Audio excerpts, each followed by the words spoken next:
I tricked 3 chess YouTubers into playing Guess the Elo, but there's some massive twist. First of all, they think that they're reviewing one of my viewers' games, but it's actually Hikaru. To make sure there's no possible chance that they've seen this game, I found one of Hikaru's games from 2017. But here's the thing. I told them that my viewer is cocky and that he thinks he should be a higher elo than he actually is. I told I Want Checkmate that this viewer thinks he deserves to be at least 250 elo higher than he is. I told Croissant that this viewer thinks he deserves to be at least 500 elo higher than he is. And I told Sadistic that this viewer thinks he should be 1,000 elo higher than he actually is. And to spread even more misinformation, I only told Checkmate the correct time control. This is a 3-2 blitz game, and I did not show any of them the time used per move. I did not even tell Croissant what time control it was, and I told Sadistic that this was a rapid game. And I'm here with I Want Checkmate. Croissant chess. Sure. and today we're going to be guessing the elo of one of my viewers' games. So it starts with this: b3, knight c6, bishop b2, e5. What do you think about this so far? It's a kind of enigmatic opening, but I don't really have anything to say about it so far. So far, basically a grandmaster game. Yes or yes? Yeah, no mistakes so far. So far, this seems normal. I personally never play the opening that white plays, so I've never really seen this, but it seems pretty normal. So now we see e3, a6, knight f3, d6. How do you feel about it now? Move forward. We're four moves in. Does anything stand out to you? I mean, none of this like screams theory, but it looks like both players have their own sort of system that they're comfortable playing. So I mean, he doesn't know the opening. Nobody knows any opening. But he's trying to develop at least, I guess. Yeah, not bad. It's just like random moves. So, I mean, this is totally fine. I see no issues. Everything seems very logical. So 100% agree. 100% agree. no blunders yet. So nothing crazy so far. And d4, striking the center. Very nice move. And we see ed, knight takes d4, knight takes d4. And what would you take with, the bishop or the queen? probably or the pawn. queen. Or the pawn. Would you ever take with the pawn? No. I would just take with a pawn, and then you could just continue development of your knight, your bishop, and then castle. Again, pawn or the bishop. So this is actually pretty interesting. They decided to take with the queen. I looked at the analysis prior. It's pretty much equal. Like it's I think it's stylistic. This is why it says like best. I think they're all pretty close to equal. So They're not hanging any piece. It can't be a mistake. okay, so now we see knight f6 followed by bishop e2 and our first mistake of the game, bishop e7. Do you like this move? Do you hate this move? Is this not really a massive mistake? What do you think? To be honest, I don't know. Why is that a mistake? Because is there anything white can do here? I don't really see anything white can do to take advantage of bishop e7.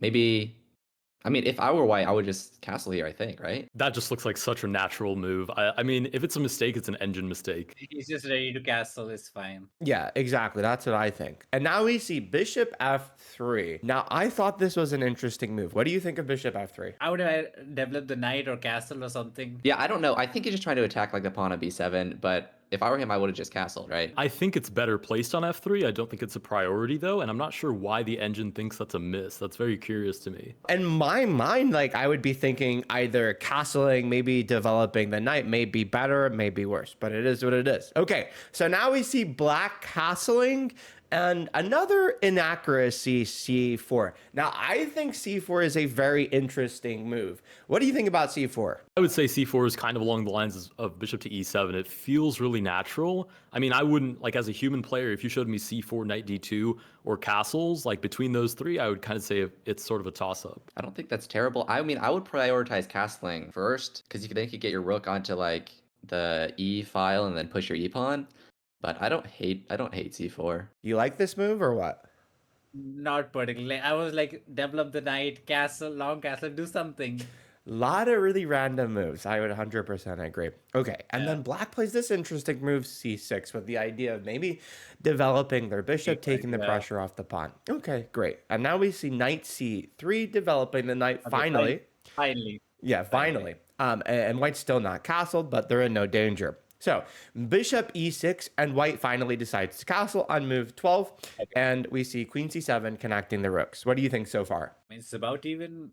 like didn't find the best move, but they got the castle done, so that's good. And so, rook a to c1, queen a5, and then rook f to d1. Now, the question I have for you is, why did they not defend the a2 pawn? It's clearly hanging. Well, the knight's not on e4 yet, so it's so far so good. So I think that the Toonish viewer is actually a mega genius, because they predicted this queen a5 move a long time ago. So they chose to put the knight on c3 defending the a2 pawn. So does that gain them some more elo or no? I mean, I will say that that probably does gain them some more elo, but also the fact that the opponent is playing very because I'm looking at the opponent too. I would assume that they're somewhere around the same ballpark elo, and the fact that both of them have played very sound, like there's nothing. There's a good thing that there's nothing exciting going on yet, right? It's kind of boring, which is good. That means these are high-level players that intend on actually playing a long game. Absolutely, would have to agree with that immediate assessment. Okay, so continuing with the long game, rook f to d8, and now we see another interesting move, a3. Very solid move. Engine doesn't absolutely love it, but I think this is a solid move. What do you think about a3? Yeah, it just takes the pressure off the knight. I think that makes sense. Yep. Okay, now we see queen e5. Would you take this trade, yes or no, and why? I think white can take the queen trade and be fine. Just because if they wanted to move their queen anywhere, it would have to be not to an ideal square, and their just queen wouldn't be doing a whole lot. Like they would have to move it backwards or maybe to b6, but it just doesn't do a whole lot there. You know what? Actually, now that I think about it, maybe I would just move it to b6. I mean, I don't mind the trade because then I can take the pawn. Like for white, I don't want to trade. For black, I want to trade. Now, where would you put the queen? If you had to put the queen on a square, where would you put it? Maybe back to d2. I would probably either leave the queen in the board or accept it, because if I run away with the queen, then I've decentralized my own queen and allowed them to centralize theirs. But I don't know, then there's like queen b6, which is mildly amusing. You're looking at b7. Not really sure what I would do here. So this is actually very interesting, because this is where it starts getting creative. White puts that queen on b6, right? So targeting the semi-loose pawn. Yeah, at least he's attacking the pawn, not that bad. That's 100% correct. And this is where it starts, the whole game starts to go insane. Okay, so now we see bishop g4. What do you think of this? I mean, he didn't save the pawn for first, and okay, he's trying to at least attack. So what do you think of this bishop g4 move? Does this like stand out to you at all or no? Yeah, that's super practical. Like, I recognize practical play when I see it, and that stinks of practical play in a good way, because black is trying to open up white's king side a little bit. If white does nothing, black takes, g-pawn takes back, that king is butt naked on g1. But if white does take, then black takes with the knight, and then there's problems on h2. So either way, white, like at least, I don't know what the engine thinks of it, but white, either way, practical terms, is a little bit sketchy here. Then we see another crazy move, knight a4. Whoa, okay. Yeah. So, it's getting really creative now. So a lot of threats are being ignored. A lot of creativity. Is your brain a little bit shifted after seeing these after seeing these few moves? I kind of see the ideas behind them. Like, they are surprising, but like the bishop g4 move by black kind of makes sense, because if white takes, then black retakes with a knight, and he threatens to take on h2 with his queen. Mm-hmm. So that makes sense. And then white's discovered attack with knight a4 also makes sense. So they are like pretty aggressive moves, but I can see the reasoning behind them still. Knight f4 is actually kind of good. It looks good. Yeah, right? It's extremely creative, right? It's like it defends the bishop, but discover check on check attack. Yeah. So here it's like, what do you think about the placement of the knight? Is it like tragic or what is it? I mean, it's bad, but like there was no other place to go without hanging the bishop. That's 100% right. And somehow black finds this amazing move. It's actually a great move. Queen f5. They move their queen over exactly one square. Yeah. Absolutely genius on hanging the queen. Is that brilliant or what? I mean, that's probably the best move in the position. Like, you save the queen, you double protect the bishop, double protect the knight. You're looking to take on f3. Yeah. I don't know. White needs to be careful now, I feel like. 100%. I would absolutely agree with you. At this point in the game, would you give any advice to either player or no? Any advice? I mean, Maybe white should start thinking of trading some pieces. So next up, white realizes, okay, so if they take, it's a bit of an issue. So white plays bishop takes g4, and now what would you take with the queen or the knight? Pretty clearly the knight, I think, to target f2. Yep. So knight takes g4, followed by f3. What do we think about f3? I don't know. That's because I'm trying to think, if f3 wasn't played, is there actually something better that I'm seeing? And I don't think I am. I mean, maybe like rook to f1. My gut instinct is moving the f pawn when there's nobody in front of the king besides the pawns is maybe a little bit scary. You should never push the pawns in front of the king. Maybe rook f1 to save was better. I like f3. I don't know. I kind of like f3. The queen protects that e pawn. Yeah, I don't see a whole lot of issues here for white. Okay, so now we see knight e5, another great move, not hanging their knight, so this is high level. And then we see queen takes b7. This move is actually, it's actually quite nice. If you move the rook from the rook a to b8, well, first of all, this bishop's hanging. And if you move the other rook, the bishop's still hanging. Okay, he got the pawn, at least something for him to be happy about. Talk to me about this position. What do you see? I mean, first I would like to sacrifice. I don't think it works, but it looks nice to sacrifice an f3 and maybe hope for some attack. But I think that's a bit too much. It's like the bishop is hanging on e7, so maybe he needs to save it. Taking on b7 is so gangster here. It's literally telling black, what are you going to do about this? Yeah. Because right now, white has the knight on a4. It could not be further away from the action. And now the queen is on b7 too for 1 point of material. So white is literally telling black, you have a central knight, you have a queen on f5, you have a bishop on e7. My king is exposed on f2, but what are you actually going to do about all of that information? So, you know what they do? They go, What do they do? I'm going to sacrifice the knight. Oh. What do you think about that?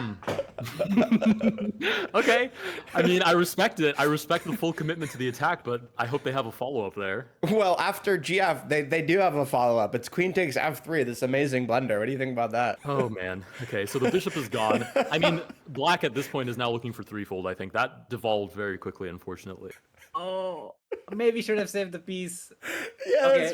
that's right. Yeah. So It's fine. definitely. It's fine. Maybe he can save it. Like, the idea of sacrificing might be good if they had more pieces to attack the king. The problem is they're about to lose their bishop, and they have 0 other pieces to help attack white's king. So That's absolutely correct. And then they lose their bishop. And it's looking pretty bad for black. Like, this is not looking too great for black at this point after that tremendous knight sacrifice. And then the blunder, right? It's just not great. And black basically is like kind of SOL here. And queen g4 check is probably their best attempt at anything. King h1 is a slight mistake because maybe if you go back and forth, there's some risk of perpetuals. Queen f3 check and then king g1. And this could turn into perpetuals, which of course white does not want. Like you said, black's pieces still are inactive, right? So now we see queen g4 check followed by king f2. And the risk for perpetuals is no more. But rook d7. Rook d7. I would have gone the other way. Bro, rook d7. Look at this move. Wait, is the queen trapped? Where are you going to put the queen? It is trapped. Wait. Huh. Oh my goodness! You know what? I know what Engine wants. I think Engine wants queen to f6 here. Queen to f6. Queen to f6. Threaten g7. Wow. If they take rook Oh, g1. That's dude. disgusting. That's so gross. Wow. Holy smoke. Holy smokes is right. There's a grandmaster move here. Or like a puzzle rush move, like a high level puzzle rush move that would be very difficult to see. Now this is obviously a rapid game, so I mean, they probably could have seen it, maybe. Do you want a hint? Yeah, give it. Look at the alignment of black's queen and king. oh wait, do you have queen f6? Yes, you do. You absolutely have queen f6. Pawn takes, and then you have rook g1. Wow. Oh, you want to take bishop g7? No.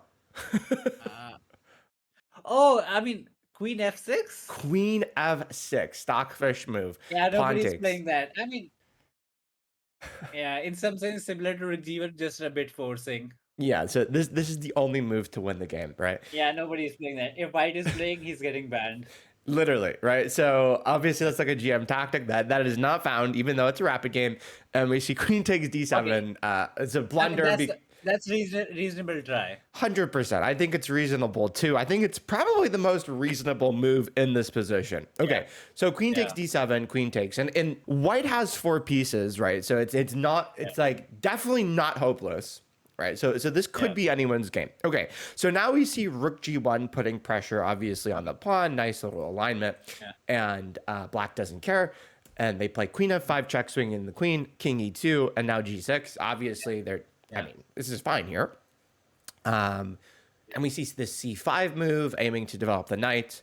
Queen h5 check, king d3, and instead of taking immediately, by the way, they play this rook d8 move. What do you think about this? Doesn't look bad. You can take the pawn and maybe the rook gets to attack the king. And now bishop d4, another very very interesting, good defensive, and I guess really just defensive move from white. Kind of smart too. Taking this pawn is not so reasonable, but now the h2 pawn falls. Okay, and this is looking slightly treacherous, but thankfully these rooks are connected. And so from here we see cd, and then rook takes d6, and then the knight arrives on c5. Obviously, it's nicely protected by the bishop, so it's okay. And from here we see this f5 move. And again, this bishop has this open diagonal forever, but in reality, how are you going to utilize that open diagonal? You don't have like the queen and the bishop lineup, so it doesn't really work as well. Now we see rook g to f1, and what do you think about this position so far? Do you think like one side has like an innate advantage, or is like one side dominating? Like, what do you think? From white's POV, there's 2 priorities. Number 1 is make sure that king is safe, which they seem to have done just fine. And then priority number 2 is find a way to get onto the back rank, which is a lot trickier, and I don't think they've quite figured out how to do that yet. Yeah. So they're safe, but there's no actual attack. From black's perspective, really all they have to do is push those pawns on the side and then make sure that white thinks there's a problem. So they have the rook on the d file, they have the queen on the second rank. They're like actively placed, even if they're not actually threatening anything. And I think the only thing black has to do from here is push those pawns and make sure that white can't open up any files to get those rooks active. 100%. And as Checkmate said, the king is safe. Now you'll notice this king is in the center of the board, and he said the king is safe, and it is absolutely safe, because what can black really do to attack this king? The answer right now is absolutely nothing. Rook g to f1, a5, king c3. And again, the king I think is pretty safe.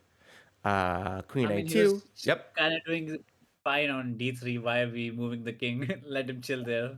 Yeah, I 100% agree. The king doesn't really have to move, but he's just like, I don't know. I guess white was like, I don't really know how to make progress in this position. Maybe black doesn't really either, because they're just trying to play like these one move moves.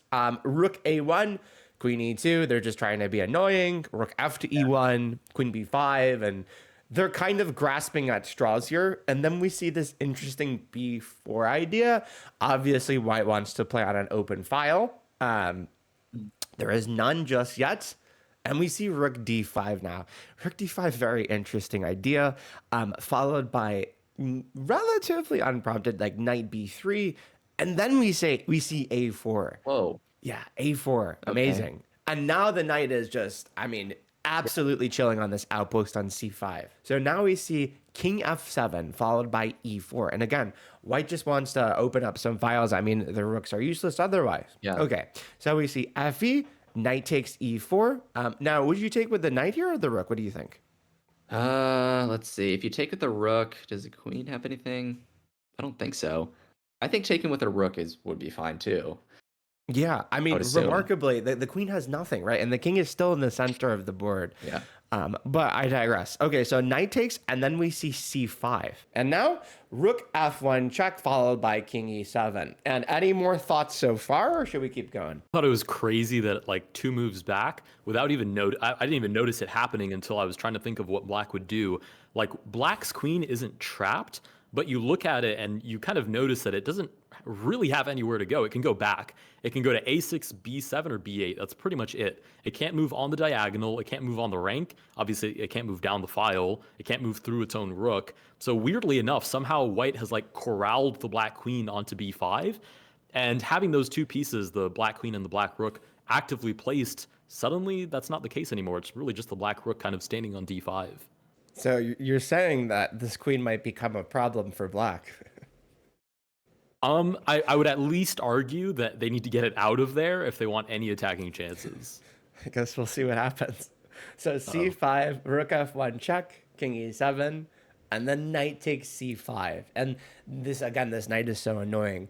And you'll also notice that this king is still in the center of the board, and for now it's completely safe. Okay, so we see a move like rook f5, trying to trade the cooks, and then, nope, rook f1 check, followed by king f7, rook e3. And again, look how safe this king is. Black can't really do anything just yet. Rook f1, trying to trade the rooks again. Okay, he's trying to trade. And they do actually trade. So queen takes. There's no way to run, so yeah, okay, he traded. And knight takes a4. Do you see it? Yeah, it felt bad to take the pawn. I mean, Is there an idea here for black? knight takes a4. I mean, queens are tricky. I mean, knights are tricky, but queens are better, no? I don't see the idea, no.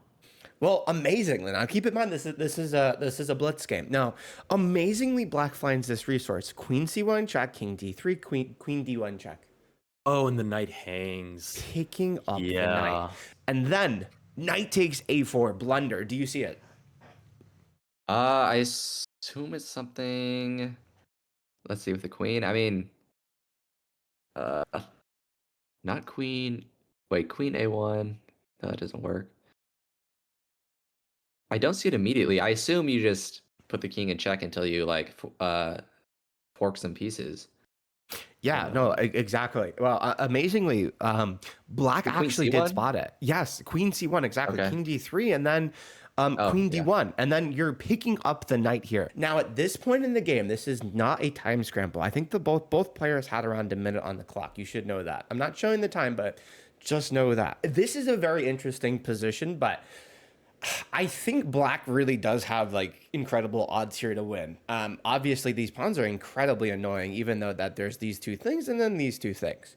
Okay, so now we see rook f3 check, followed by king g8, bishop c5, and white setting up like a nasty threat. h5, rook f8 check, king g7, and what do you think white plays here? I don't really know, because bishop c5, rook to f8 is almost kind of similar to knight takes a4. It's like one of those moves that at first glance kind of makes sense, but if you calculate a little further ahead, I don't really know what the idea is. You're saying you don't see white's light square bishop? What? The light square bishop, bro. This one? Oh, yeah, if only. Yeah, Oh my goodness. but they I have a see light why you square said that bishop. now. Oh boy. It turns out this is a light square king. King g7. And the question No. here is, do you see the sneaky bishop? I mean, what could even white do here? You don't see the sneaky bishop? I don't see the sneaky bishop. Well, it's probably off the board, no? I know. I don't know. The sneaky bishop. Wait, what? So wait, black take. Okay. King g7. And do you see the light square bishop? You don't have a light square bishop, dark square bishop. No, there's a light square bishop. Oh no. The king is the light square bishop in this case to Yeah. protect the Wow. rook. If only the king was a bishop. Yeah, maybe if white could have only. survived. Right? And then black takes and white resigns. Resigns. What are your initial thoughts? He was actually doing good after he lost the queen. Like e4 was kind of good, and then I don't know. I thought he could have done it better, but like the problem is like he was just hoping for one movers after one mover. he had no idea what he was doing. Would you give him any advice based on this game? I mean, he kind of blundered the queen, so it was hard to come back. At least he did not resign and try. At least he tried. I 100% agree. Yeah, like because he actually got a very good setup with the king in the center with the knight sitting on c5. He almost kind of got away with the Botis gambit. Anything that he could work on? Not to blunder the queen. Yeah, don't blunder queens. What about blundering rooks? I mean, rooks is fine. At that point, the game was already lost. That was not like the game-changing moment for him. What are your thoughts on the elo? For some reason, it feels like both of them are below 1,000. Yeah, I mean, it's Like, not that good of a game. There were some good moves, but it's like either they fell into a good move because they had no idea what to do. Yeah, I mean, it's interesting though because the viewer did send me this. I was like, hey, look how much I improved, and then they blunder their queen, and then they blunder their rook. But I think maybe they sent this because I don't He know. was happy about how good he played after the queen blunder. Yeah, you know what? That's a really good point. He must have just been happy about holding the position. Is that the logic there? Do you think that's the logic? I mean, that's the only good part of the game for him. 100% agree. Any pinpoint elo below 1,000 or? We'll give him like 700. Checkmate's going to talk about his thoughts about the elo before he guesses it. Do you have any thoughts about what it might be so far and why? This one, I'm kind of stuck on this one because there were a lot of moves that were mistakes, but I could see myself making those mistakes. For example, the knight takes a4 move. I can see myself playing as white, low on time, saying I need to free up my queenside pawns so I can get a pawn promotion, taking the pawn, and then afterwards, black sort of sees that move, finds the queen checks sort of after the move is made, and then we both realize that I've lost a knight. So there are mistakes like that that are kind of like just mistakes that I could see myself making. And then there were other mistakes that show me that maybe this player doesn't have a lot of experience with creating longer term plans. For example, setting up the bishop on c5 to go rook to f8. It was almost more of a spite check. There wasn't really a follow-up there. Black's plan of pushing the pawns was going to continue as it was previously. So I'm not really sure. I'm tempted to say they're probably somewhere over 1,500, but they're probably not quite 2,000 yet. And if they were making comments about I should be higher rated, I'd be willing to bet that they're aiming for something like 2,000 and they're not quite there yet. So you think one player, well, I mean, as I told you that my viewer thinks that, I mean, I'm going to reveal this now. I told Checkmate before the game that my viewer thought he should be about 250 points higher. And then I also noted to him that if you were to say something like that, odds are you might be playing a higher rated opponent than you usually play, because what other reason would you have to say that, you should be higher? What do you think about that? Yeah, I 100% agree. I've definitely played much higher rated opponents than myself, for example, in Bullet, and held really even, and then convinced myself, oh, then that must mean because I'm at that level as well. But that's where you come to learn that ratings are a reflection of how you do over time, not just how you did in one singular game, and it's possible you caught them on an off day, but I don't know. I don't know. This is tough. This is a very tough one. Yeah, well, what are your immediate thoughts? What do you think? Black, I would say they played pretty decently. White kind of just threw the game away, though, like, to be honest. White absolutely threw the game away, 100%. I mean, has there ever been a greater throw? The answer is absolutely. But, I mean, very sad, the sneaky bishop, blundering the knight, unfortunately, the queen trap. A lot of interesting moments in this game, honestly, from both sides. Now, Yeah, I mean, it was mostly the end game where everything fell apart. 100%, Middle yeah. game, opening were fine. I think the opening was actually quite nice. Now, what do you immediately think the elo is after seeing a game like this? Okay, immediately I would think since the opening and middle game were fine, I would think not low rated, so medium to high. I would say around 1,500. Okay.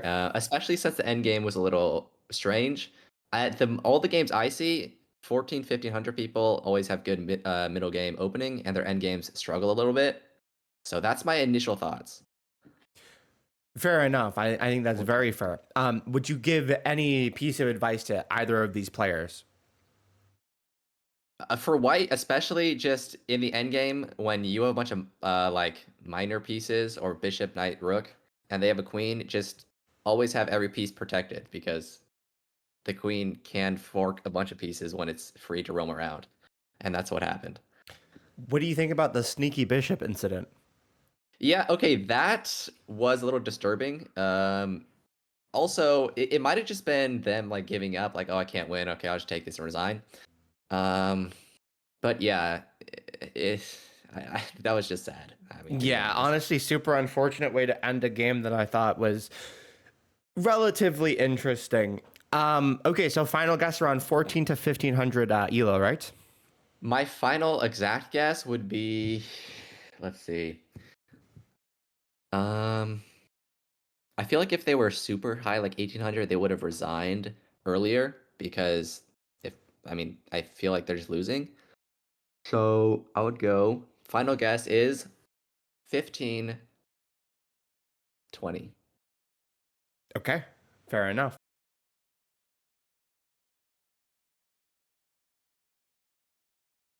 And it's time for the elo reveal. Are you ready? I'm ready. Take a look. Wait, wait, is this real? Yeah, Oh my days. Ooh. he's so All right, I just bad. gave advice to a grandmaster. Ah, interesting. Okay, wait, hold on. Was this like a hyperbolic game? No, it wasn't. It was 3-2. 3-2.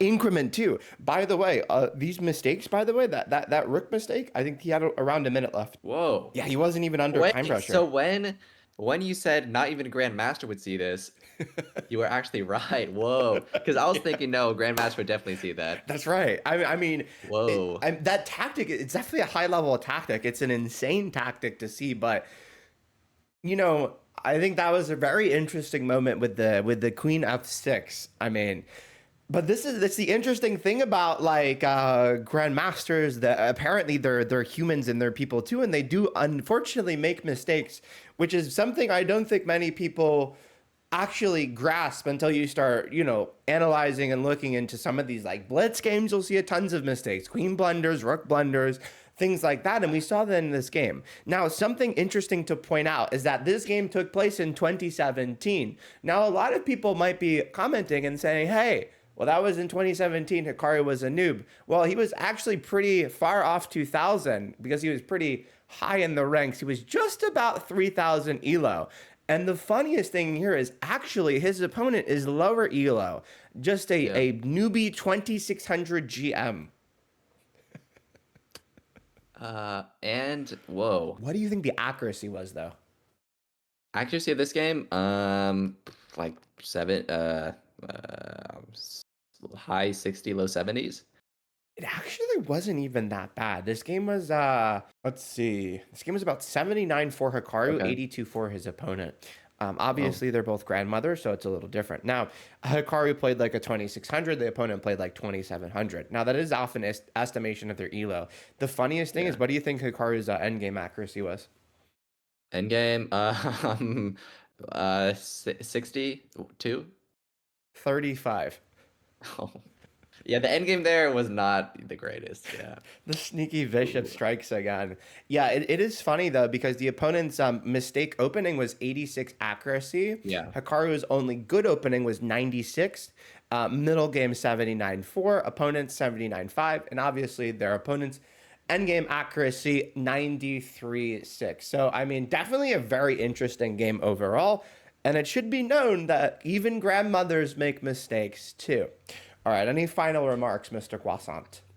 That was a very interesting game. I can't believe I tried to give advice to a grandmaster, but what can I say? Are you ready for the elo reveal? Yeah, let's see it. 3, 2, 1. Open your eyes. Look at the reveal. Wait, what? Why it was Hikaru? Yeah. How did he blunder the queen then? For sure, it was like a bullet or blitz game then. Guess the real time control.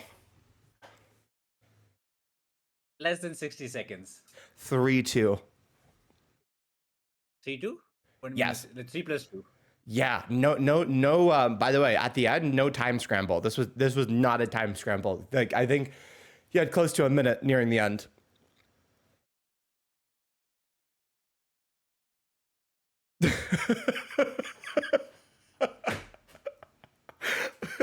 Crazy, right?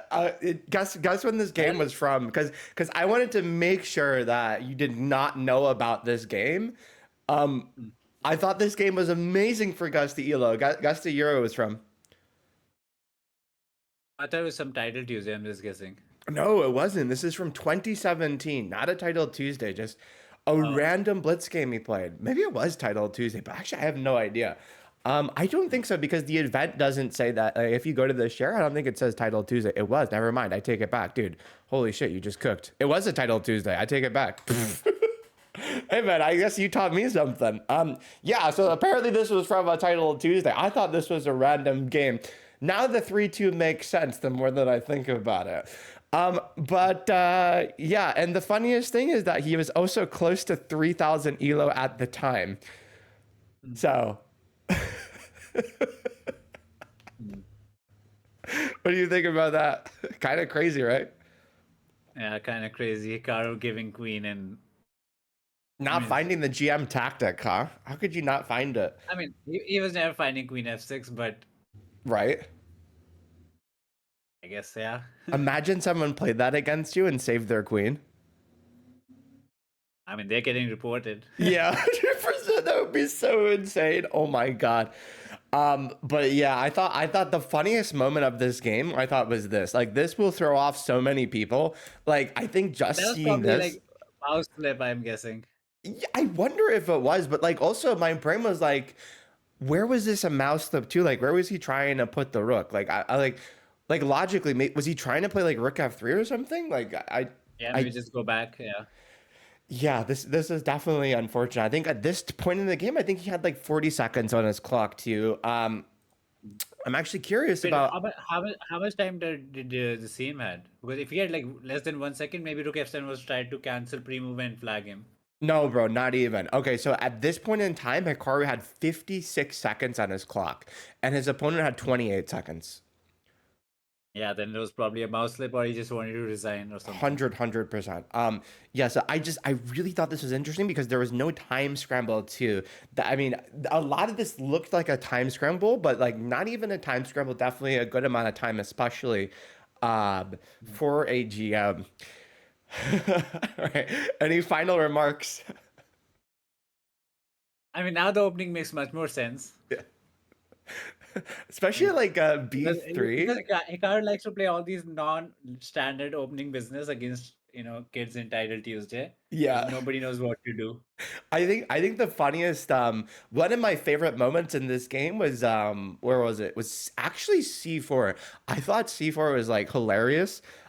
Because C4 could throw so many people off as to like people thinking like, oh, this is such like a low elo move. Obviously C4 is like pretty insane. But at the same time, like, okay, maybe in some like alternate reality, it makes some sort of sense. But for Hikaru, it's like, okay, it's C4 and bro's about to cook and then blunder his queen, you know? Dunish, you're not gonna believe me when I tell you this. It's widescreen? Is it widescreen? No. Is it widescreen? It's widescreened again. Hold on.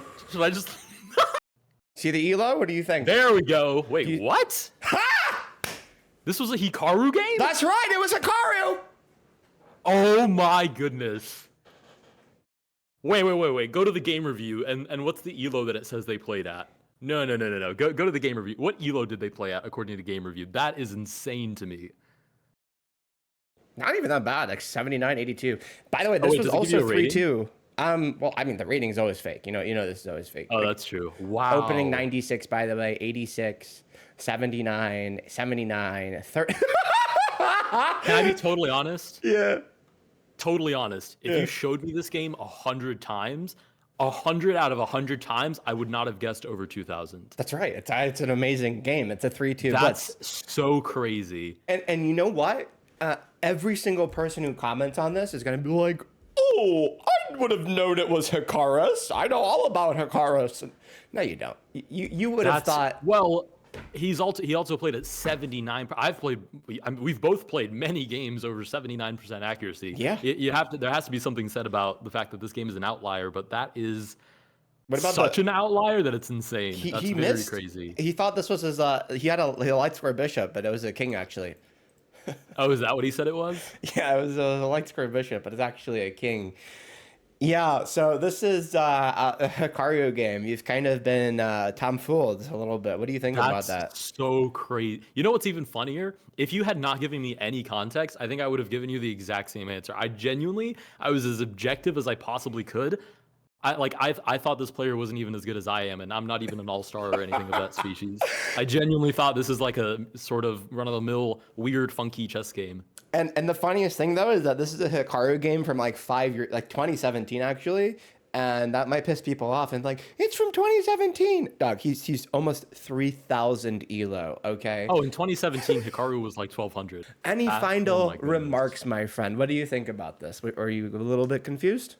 I don't know. I hope Hikaru starts noticing when it's a king and a light squared bishop. I hope that for him every day. Good luck, Hikaru. Take Checkmate's advice, and maybe you'll also get checkmate.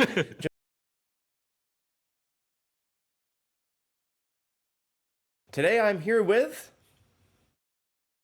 I'm supposed to say something. and today I'm here with. I thought we did it. Just say your Wasn't that the gentleman. way? I'm here with Sadistic Touche, and we're playing Guess the Let's Elo. go. What? Today I'm here with.